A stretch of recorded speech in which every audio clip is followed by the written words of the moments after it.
Según los expertos, las extrañas y gigantescas huellas halladas en muchos lugares, junto a los relatos de numerosos testigos, demuestran el aterrizaje de naves extraterrestres en nuestro planeta. Los investigadores del fenómeno OVNI han venido registrando en los últimos años no solo el vuelo de estos artefactos, sino que se han encontrado en los campos donde han aterrizado huellas de sus artefactos y también huellas de sus pisadas, lo cual nos da un valioso material para el estudio. Hasta hoy no ha sido posible llegar a una conclusión completamente indiscutible, 100% efectiva.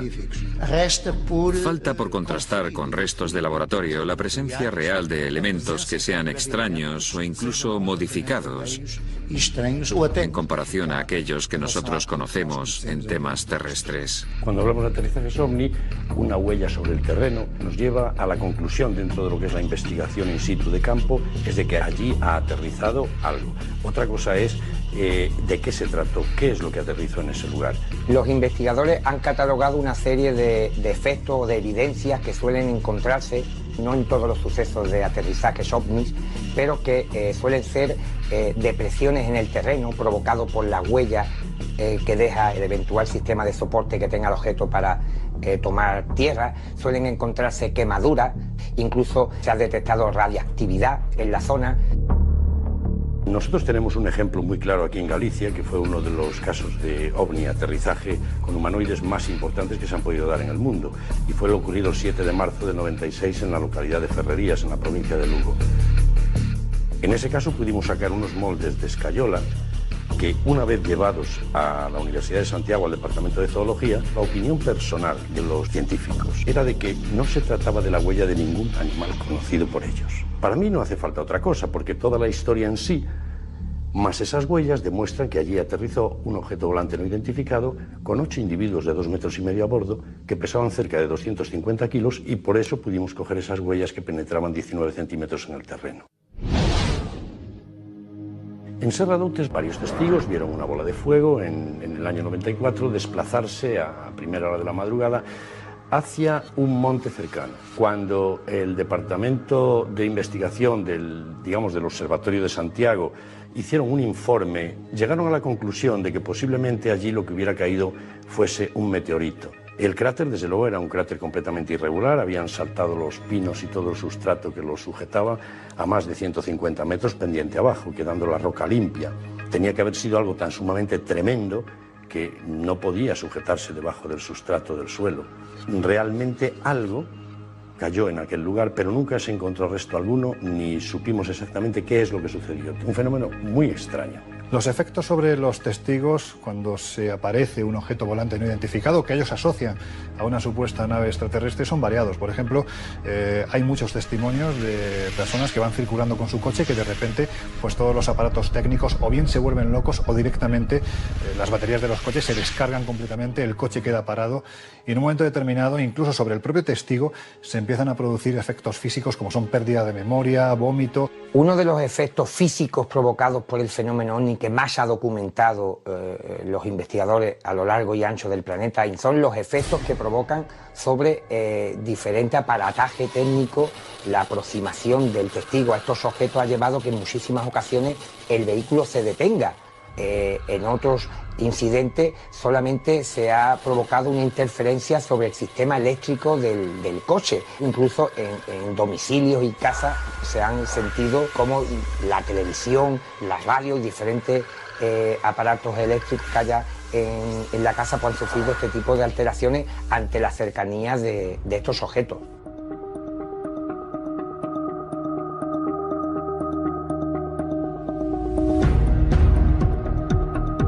Cuando hablamos de huellas de objetos volantes no identificados asociados al fenómeno extraterrestre, uno de los más llamativos era el que se produjo en la década de los 80 en el Cerro del Pajarito.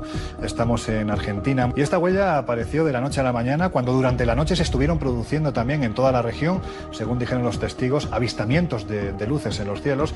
Y estamos hablando de una huella de más de 40 metros de diámetro que literalmente quemó el terreno y que estuvo vigente en este lugar durante meses. Fue fotografiada, fue analizada, se llegó a la conclusión de que aquel terreno se había quemado además a una velocidad verdaderamente extraordinaria, como si algo literalmente se hubiera posado. El ejemplo que pusieron, dada la circunferencia que dejó en el terreno, es como si un cigarrillo gigante lo hubieran apagado en la ladera de la montaña. Esta posiblemente sea una de las huellas más sorprendentes de las que se han registrado en torno al fenómeno OVNI. Ante la abundancia de evidencias y la contundencia de los testimonios, parece extraño que los gobiernos de los países más desarrollados carezcan de una postura oficial sobre este fenómeno. El hecho de que estos objetos hayan dejado su huella en los terrenos y devengan efectos físicos sobre las personas ha despertado, como es lógico, la curiosidad de los estamentos oficiales, quienes sin embargo nunca se han pronunciado al respecto, a pesar de que han existido diversas comisiones de estudio para determinar cuál era la naturaleza de este fenómeno. En España además se produce un hecho muy singular, y es que el propio Ejército del Aire defiende la no existencia de los objetos volantes no identificados, especialmente cuando se asocian al fenómeno extraterrestre. Y sin embargo, no deja de ser una incongruencia que entre los documentos que se desclasifican en el año 92 surge un documento, la Instrucción General 40/5, que te dice paso a paso cómo tienen que reaccionar los militares si se encuentran ante un objeto volante no identificado. Si además este objeto volante no identificado aterriza, cómo hay que reaccionar. Si además descienden sus tripulantes, cómo tienen que actuar los estamentos militares. Yo parto de la idea de que si para el ejército no existe el fenómeno OVNI como fenómeno extraterrestre, no sería necesaria una instrucción de este tipo. El 10 de septiembre de 1990, el pueblo portugués de San Vicente de Alfena fue testigo de uno de los más importantes sucesos relacionados con el fenómeno OVNI en la península ibérica.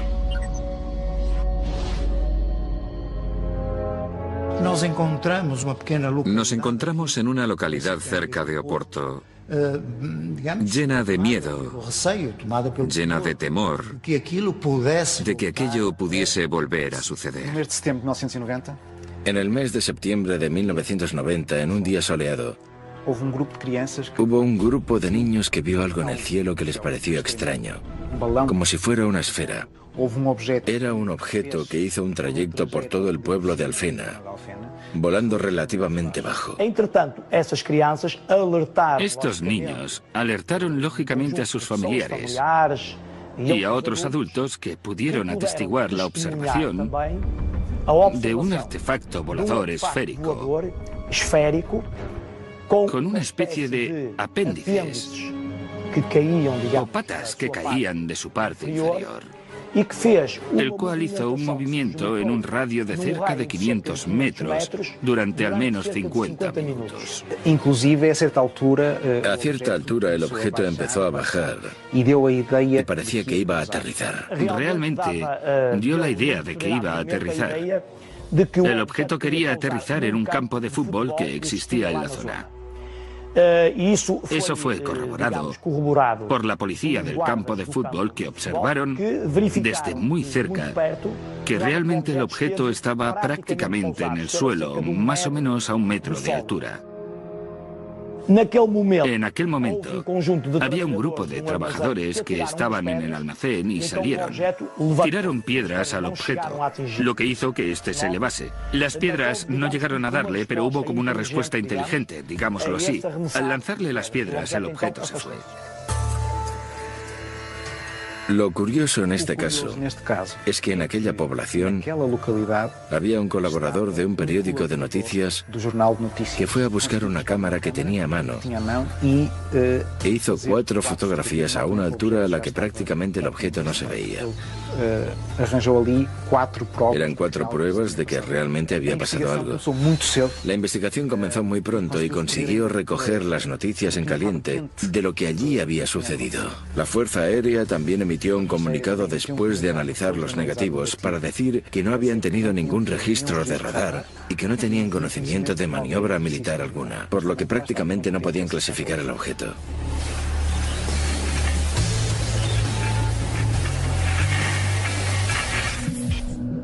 Analizando los diferentes lugares con presencia de huellas o vestigios de posibles aterrizajes ovni, parece no existir una pauta clara, ni tampoco zonas donde se produzcan con más frecuencia que otras. No lo sé. A mí no me parece que haya un sitio específico o una zona más propensa para que haya esos aterrizajes por parte de esos fenómenos, sean lo que sean. No diría que los lugares en términos de aterrizajes estén totalmente comprobados, ni que haya lugares más propicios para hacerlos.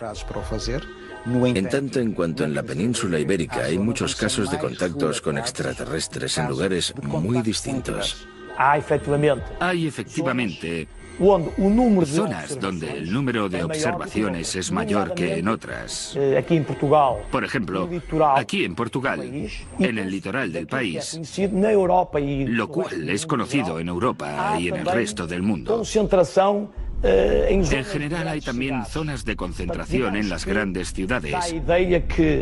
Digamos que la idea es que algunas ciudades atraen estos fenómenos. El contar con la presencia de más de un testigo añade más información y credibilidad al suceso. Por esta razón, fue tan importante la experiencia del matrimonio Aníbal y Filomena Matiñas en septiembre de 1983. En la playa de Salgueiros, cerca de Oporto, una pareja que estaba haciendo camping en una zona cercana a la playa, aproximadamente a la 1 o las 2 de la mañana, son sorprendidos por una especie de flash en su tienda de campaña. Sienten algo extraño. Abren la tienda y salen fuera viendo que hay uno o más objetos cerca de la playa, a unos 500 metros de distancia.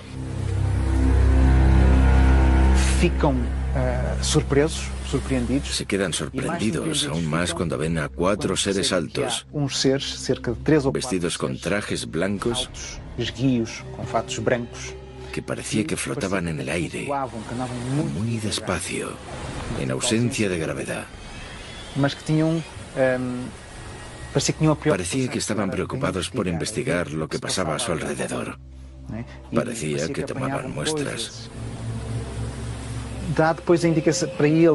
Ellos piensan que los seres les ven, porque el foco de luz vuelve a iluminarles sobre la tienda. Y los seres se desplazan nuevamente hacia los objetos. Ven que encima de los objetos hay una especie de cúpula que emite el flash de luz que les iluminaba la tienda. Los objetos se levantan y dando una vuelta sobre la playa, vuelven a aterrizar. Los seres vuelven a salir y la pareja completamente aterrorizada dice, ¿qué es esto? Los seres vuelven a hacer más o menos lo mismo y después se van. Al parecer, el equipo de investigadores de STEC, cuando tuvieron conocimiento de este caso, fueron al lugar a intentar saber lo que había pasado. Sacaron fotografías e intentaron ver si había señales de ese aterrizaje, pero no encontraron nada. Tuvieron la oportunidad de hablar con la pareja y pensaron que los dos eran coherentes con lo que allí había pasado. Eso también es importante saberlo. El 29 de septiembre de 1989, 5 jóvenes, intrigados por unas luces que se veían en el horizonte, acudieron a la playa de Conil sobre las 9 de la noche. Según su testimonio, de improviso, unas formas extrañas surgieron del agua. Ven acercarse algo, 2 formas humanoides que vestían una especie de túnica de gran altura, de gran tamaño. Luego se añade una más, una tercera forma, con rasgos más difusos. Estos seres tenían rasgos completamente anómalos. De hecho, no tenían ningún tipo de rasgo facial, simplemente una cabeza en forma de huevo, sin ojos, sin cejas. Se comienzan a pasar una especie de lucecita los unos a los otros, hacen una especie de hueco de arena donde entran aquellas formas humanoides sin un rostro definido, y cuando salen son 2 personas tipo turistas nórdicos. De pronto aparecieron como si fueran seres humanos completamente normales. Salen andando hacia el pueblo y desaparecen ante la consternación de aquellos 5 jóvenes que no daban crédito a lo que estaban viendo y que sobre el terreno hubo unas marcas que, si no definitorias, sí evidentes de la presencia de aquellos 2 seres en la playa. Estos seres se hospedaron incluso en un hotel de la localidad, dando nombres y apellidos. Lo más curioso es que 2 días antes, un suceso muy parecido, pero esta vez a plena luz del día, ocurría en la ciudad rusa de Voronezh. En un parque público, ante la mirada de todos los que allí paseaban, aterriza una nave de la cual salen unos seres también de gran altura, seres que no se le ven los rasgos físicos, que se pasean por allí, que no interactúan, pero que sin embargo van dejando suficientes muestras de su presencia como para los que testigos se asusten, se queden asombrados. Se habla incluso del secuestro, del rapto de un chico de entre los que estaba en aquel parque. No solamente se relacionó el caso de Voronezh y el de Conil por la cercanía en el tiempo, sino por el hecho de que fueron episodios que no son comunes dentro de la ufología. No solamente estamos hablando de la visión de objetos voladores no identificados, sino que multitud de testigos, tanto en el caso español como en el caso soviético en aquella época, dijeron que habían visto el desembarco de humanoides. Hay extraterrestres entre nosotros, infiltrados.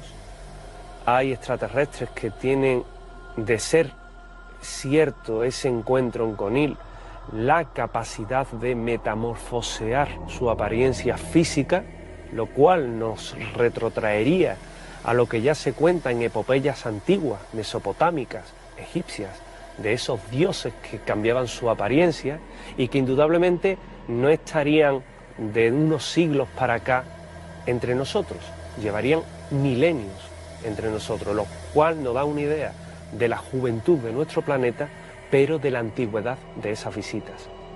De lo que se desprende de la investigación y el análisis del caso de Conil, podría decirse que en algunas ocasiones seres de procedencia anómala se han podido infiltrar momentáneamente entre la población humana, pero como digo, este es un tema muy peliagudo. Quizás los viejos relatos de poblaciones extremeñas como Garganta la Olla, sobre la aparición de misteriosas criaturas, estuviesen relacionados con la capacidad de transformación de estos seres. Hace 70 años, en este lugar se produjeron una serie de avistamientos verdaderamente insólitos. Quizás uno de los más llamativos fue el que protagonizó José Pancho Campo, que estando en un refugio de montaña a altas horas de la madrugada, en un momento determinado, alguien llamó a la puerta, abrió la puerta, le invitó a que se cobijara junto al fuego, y cuando fue a azuzar la lumbre se dio cuenta de que este ser, que parecía una monja que iba camino del cercano monasterio de Yuste, tenía, según dijo el testigo textualmente, patas como las cabras. La vinculación de la ufología con la mitología es clarísima, ¿no? Muchos de los casos ufológicos actuales, donde se ven a seres híbridos, mitad humanos, mitad animales, sobre todo caprinos, ¿no?, con pezuñas de cabra, están muy vinculados con el folclore de la antigüedad. En Garganta de la Olla, no una vez, sino 2 veces, ocurrió un fenómeno similar. Yo particularmente lo relaciono con fenómenos folclóricos de seres mitológicos muy relacionados con el ciclo de Melusina, donde este tipo de entidades tenían pezuñas de cabra que les daba su parte sobrenatural. Luego, que lo queramos relacionar con los ovnis o no, es otra historia. Aún persiste el misterio en la base militar de Talavera la Real, en la provincia de Badajoz. Lo que sí sabemos es que este es uno de los pocos casos en donde los militares emplearon sus armas reglamentarias. Estamos hablando del mes de noviembre del año 1976, cuando 2 militares, José María Trejo y Juan Carrizosa, se encontraban de noche en sus respectivas garitas, separados tan solo por 60 metros, y a altas horas de la madrugada empezaron a observar cómo en el cielo había una serie de luces extrañas que parecían sobrevolarles. En un momento determinado, de estas luces se dio paso a otro fenómeno bastante particular, y es que ellos aseguraban estar oyendo detrás de su posición sonidos muy extraños. Incluso llegaron a calificarlos que era como si una especie de oso gigantesco estuviera detrás de ellos. Inmediatamente lo que hicieron fue armar su fusil. Fueron a buscar a ver qué había ocurrido, si alguien se había infiltrado en esta base militar de Talavera la Real, y cuando se acercaron a la posición que supuestamente ocupaba ese intruso, lo que vieron fue un objeto que había tomado tierra, un objeto luminoso, del que además había descendido una criatura que definieron tenía más de 2 metros de estatura, como si estuviera embozado en un traje verde, como si fuera una especie de buzo. Un ser muy alto, con los brazos en cruz, de color verdoso. Ellos llegan a disparar hasta 500 balas. Entran en una situación caótica, no descubren ningún proyectil después de ese tiroteo. Al día siguiente, cuando se empezó a rastrear la zona para ver qué era lo que había provocado este avistamiento, no se encontraron ni supuesta nave, ni supuesto extraterrestre, ni tampoco las balas que dispararon durante esa noche. Y lo más sobrecogedor, tanto Trejo como Carriosa, como Hidalgo, reciben una extraña radiación. Y a día de hoy no hay información alguna oficial de qué dolencias sufrieron y qué las provocó. El enigma sigue ahí. Algo se apareció en una base aérea española, un grupo de soldados dispararon más de 500 balas y no se sabe a qué. Sabemos que lo ocurrido en la base de Talavera la Real no es el único caso de estas características. Entonces, ¿por qué los estamentos militares guardan silencio? ¿Es por desconocimiento o tratan de ocultar algo? El gobierno de España tiene recogidos evidentemente diferentes encuentros a nivel militar, pero también a nivel de fuerzas de seguridad del Estado, pero sigue habiendo esas cortapisas en torno a un fenómeno que no entienden y a las cuales pues se les trata de dar todo tipo de explicación antes que la de un evento ufológico. El por qué este oscurantismo estaría en que no habría una explicación convencional, puesto que estaríamos hablando de personal suficientemente cualificado que ha visto el desembarco o ha visto en ocasiones no solamente el objeto, sino ha visto a sus tripulantes. En España había mucha expectación en el año 92, en el mes de septiembre, cuando se desclasificaron los primeros informes. Sin embargo, inmediatamente llegó la decepción, porque se habían arrancado folios, se habían añadido otros, y lo más terrible es que se habían añadido las conclusiones. Siempre se trata de buscar una alternativa racional, aunque muchas veces la explicación más improbable es la más evidente. Ese es el problema que nos encontramos actualmente con las explicaciones oficiales en torno a aterrizajes o evidencia física de un aterrizaje extraterrestre. Y ante esto, un estamento militar no tendría más que decir que o el testigo está fabulando o está mintiendo o realmente está frente a un fenómeno extraño, anómalo y que apuntaría a la existencia de no solo naves procedentes de otros mundos, sino a tripulantes. Pero la tapadera gubernamental no pudo silenciar a algunos oficiales de ejércitos europeos que, pese a las posibles represalias, desvelaron la verdad. En 1999 salió a la luz un expediente que debería haber permanecido en la más absoluta confidencialidad. Eran las conclusiones a las investigaciones del Cometa, el Comité de Estudios Avanzados del Gobierno de Francia. El informe Cometa es un estudio llevado a cabo por altos funcionarios del gobierno francés, entre ellos algunos militares y científicos, que tenía por objeto determinar el riesgo para la defensa del fenómeno de los no identificados. De hecho, se basaron en las informaciones del CEPRAN-GEPAN, que es una oficina que pertenece a la Agencia Espacial Francesa, el CNES, que es una de las pocas oficinas, a su vez, que está subvencionada por el Estado francés para investigar el fenómeno OVNI. Básicamente el título del estudio es Los ovnis, ¿para qué nos debemos preparar? ¿Qué implicación tiene en la defensa militar? Hay 500 casos, pero tan solo hay 47 analizados a dedo. Digámoslo así. Se han documentado y no estaban destinadas al público general. Yo no he creído nunca seriamente en el informe Cometa. Te recuerda un poco la desclasificación del año 92 del Ejército del Aire Español. Que al final no dicen, no, oiga, mire, lo que está pasando es esto. No, siempre dejan como una duda, una posibilidad. Se juega con eso, se juega. Lo interesante del informe Cometa es que no lo firmaba un grupo de ufólogos, sino que era un informe realizado por miembros de los servicios de la inteligencia francesa y militares de muy altísimo rango.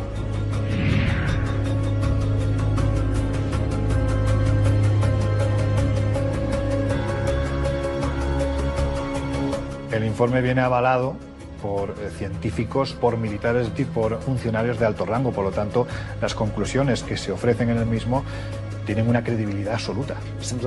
Estamos hablando de elevados estamentos militares. Por tanto, no son unas personas cualesquiera. Tienen conocimientos técnicos de defensa, de estrategia, y saben valorar si hay un peligro inminente o no.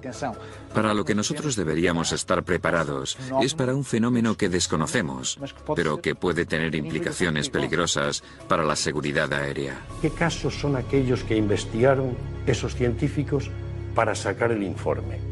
¿Le faltaban casos más importantes, más interesantes que pudieran estar en poder de la Fuerza Aérea Francesa, por ejemplo, y que a la Fuerza Aérea Francesa no le interesó que pasaran por las manos de estos científicos?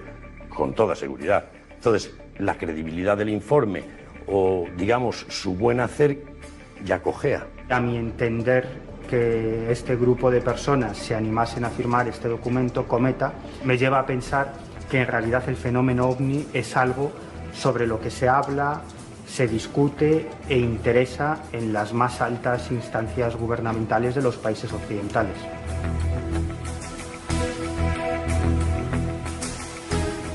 El informe Cometa dio lugar a una publicación monográfica que incluso fue presentada por el presidente de la República Francesa y dio lugar posteriormente a un comité permanente de estudio científico sobre fenómenos aéreos anómalos, que es el único que permanece abierto todavía en pleno siglo XXI. Así visto, aparecen varias cuestiones, principalmente de defensa, lo que supone que así haya más estudios y que estemos más atentos a un fenómeno que es real y que puede tener consecuencias. En ese informe se traslucía la cuestión de que es posible que algunas naves extraterrestres recuperadas por ciertos gobiernos, sobre todo el estadounidense, pues eso fuese la causa de que luego se desarrollase toda una serie de tecnología, ¿no?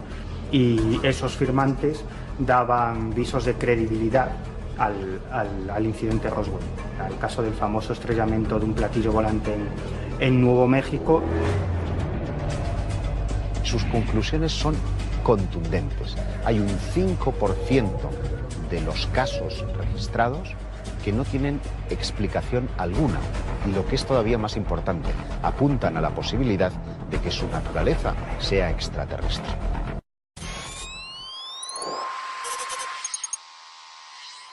Uno de los casos paradigmáticos incluidos en los expedientes desclasificados del Ejército del Aire Español se registró en 1976 al noroeste de la isla de Gran Canaria, en los alrededores de la localidad de Galdar. Un doctor, Francisco Julio Padrón, que en el año 76 tiene un avistamiento verdaderamente importante en Gran Canaria, donde observa una esfera de un tamaño gigantesco que está flotando justo al lado de la carretera, en cuyo interior además hay dos seres aparentemente enfrentados uno a otro de más de 2 metros de altura. Así es representado de hecho el croquis en el informe que es posteriormente desclasificado.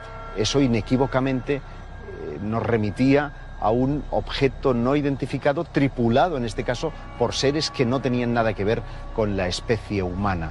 En aquel preciso instante en el que el coche pasaba por allí, el objeto salió despedido hacia el firmamento, con la peculiaridad de que una corbeta del ejército español, de la Marina, que estaba trabajando en los alrededores, pudo registrar el despegue del asombroso artefacto. ¿Qué es lo que se sabe de estos seres? Pues verdaderamente no se sabe absolutamente nada. No hay una explicación fidedigna, salvo el testimonio de esta persona que, bueno, simplemente explicó lo que vio.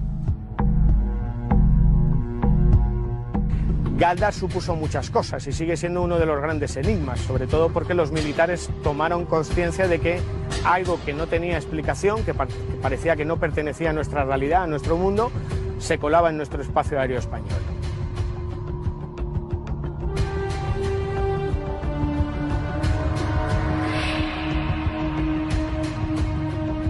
El expediente desclasificado en el que se ofrece lo que ocurre en Galdar posiblemente sienta las bases de cómo actuar ante un suceso de ese tipo, porque evidentemente estamos ante algo muy serio. Estamos hablando de dos seres de una estatura increíble que además permanecen flotando en mitad de una esfera que a su vez está flotando junto a la carretera cuando es vista por Francisco Julio Padrón, por el doctor Padrón.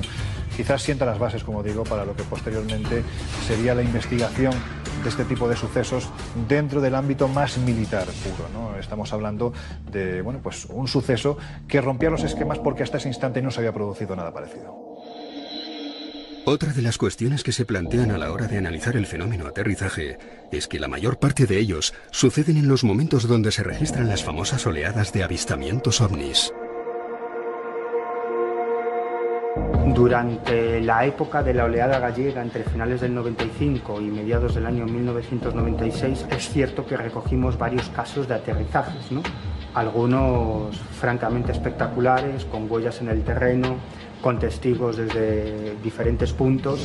Benjamín Suárez Estevez, jefe del Departamento de Fotografía Espacial de la NASA, que fue el que diseñó las cámaras que llevaban acopladas el módulo lunar, y él le daba instrucciones a los astronautas de cómo colocarlas. Referente al tema OVNI, manifestó haber tenido en sus manos fotografías y filmaciones en las que se veían determinados objetos con mucha nitidez. Me parece que yo no tengo por qué dudar de la palabra de este hombre.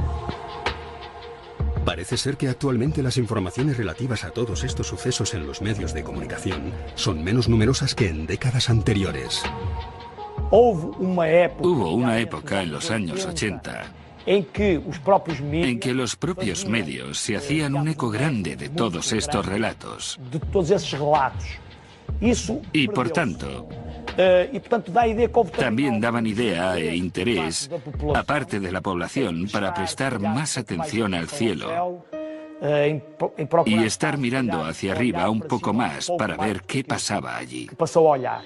Es cierto que el fenómeno extraterrestre, entre comillas, y muy grandes, asociado al fenómeno aterrizaje, ha perdido mucha fuerza, ¿no?, en los últimos años. Aún así tenemos, en el año 1996 se produce el gran caso en nuestro país, posiblemente el más importante del siglo XX, en la localidad de Los Villares, en Jaén, donde un humilde agricultor a las 12 del mediodía, que no es una hora muy habitual para ver este tipo de objetos, observa cómo en mitad de lo que él denomina una era hay algo aterrizado que identifica como si fuera una especie de contenedor de Icona que desaparece y aparece dependiendo de la distancia a la que él se coloca. El caso de los Villares ocurre en el año 96, en julio, cuando Dionisio Ávila, un jubilado de esta localidad de Jaén, en su paseo rutinario, se encuentra con un objeto extraño en forma de campana, con 4 ventanas totalmente opacas, negras, en forma de ojo de buey, cuando ante él aparecen 3 humanoides. Y un detalle sorprendente y que no tiene parangón con otro evento de este tipo es que durante unos instantes la imagen que se presenta ante Dionisio Ávila desaparece durante fracciones de segundo, como si estuvieran envueltos en algún tipo de campo de camuflaje. Este posiblemente sea uno de los grandes casos porque además dejó una evidencia física. Uno de los seres arrojó una piedra al testigo que hoy en día está en manos de uno de los mejores investigadores que hay en nuestro país, Juan José Benítez. Huellas inquietantes, acciones desconcertantes, realizadas por seres que salían de unas misteriosas naves, podría dar la impresión de no querer pasar del todo desapercibidos. Que un objeto deje huellas sobre un terreno o esté posado junto a una carretera para ser avistado por uno o 2 protagonistas, está revelando no una intención de contacto, sino lo que los investigadores denominamos una especie de puesta en escena, como si aquello tuviera un propósito no en el estudio mismo de lo que están haciendo, sino de dejarse ver en esas circunstancias. Lo cierto es que se crea un teatro del absurdo en el que prácticamente el testigo se ve manipulado, se ve superado por las circunstancias, convierte su vida desde el instante en el que tiene esa experiencia, pues prácticamente convierte su vida en una auténtica búsqueda, ¿no? El objetivo es intentar dar explicación a eso que de una forma u otra le ha roto los cánones para siempre. El factor OVNI es curioso. Por un lado se quiere mostrar y por otro lado no. Es verdad que a pesar de la gran diferencia de descripciones y de identidades que existen, parece real que todos tengan el mismo comportamiento. Si es un comportamiento común, articulado o no, no lo sé. Uno de los más eminentes ufólogos mundiales, Jacques Vallée, propuso una ley según la cual en los lugares más alejados y más remotos había mayor posibilidad de tener un avistamiento, como que ellos rehúsan el contacto. Pero hay muchos otros casos en los que parecen hacer gala de un cierto exhibicionismo, casos en los que se han podido fotografiar, filmar en núcleos altamente poblados, como si quisieran llamar nuestra atención por una determinada circunstancia. Si suponemos que los extraterrestres han entrado en contacto con nosotros, ¿por qué ocultarse? Cuando esta pregunta se la haces a un contactado que cree firmemente en la existencia y en el contacto con estos seres, la respuesta siempre es la misma: es que no estamos preparados. Posiblemente se produciría una hecatombe a nivel mental, espiritual, social en todo el planeta. Pero yo creo que esto es una estupidez. Realmente, si ellos se quisieran manifestar, si ellos existieran, ¿por qué no iban a hacerlo? ¿Habrá alguna ley cósmica por la que no puedan interferir directamente con nosotros? De ahí lo de mostrarse o no. Hacer esas experiencias a escondidas, hablar con nosotros a escondidas, les pone casi al límite. Por tanto, seremos un planeta desolado por la existencia de esa ley de no interferencia, que a veces es llevada al límite. ¿Y por qué no? Después de analizar los diversos casos sobre las huellas y la presencia de naves y seres alienígenas, ¿se puede afirmar que los extraterrestres han aterrizado en nuestro planeta? Yo pienso que existen pruebas más que suficientes de que hay fenómenos de aterrizaje por todos los indicios que tenemos. En el suelo, en las plantas. De hecho, hay testigos. Pero si vas a buscar pruebas físicas, hay muchas evidencias. Ahora bien, llegar a conclusiones de qué puede ser es diferente. Disponemos de suficientes pruebas y elementos de juicio, desde mi punto de vista, para afirmar que los ovnis han aterrizado, y no una ni dos veces, sino miles y miles y miles de veces.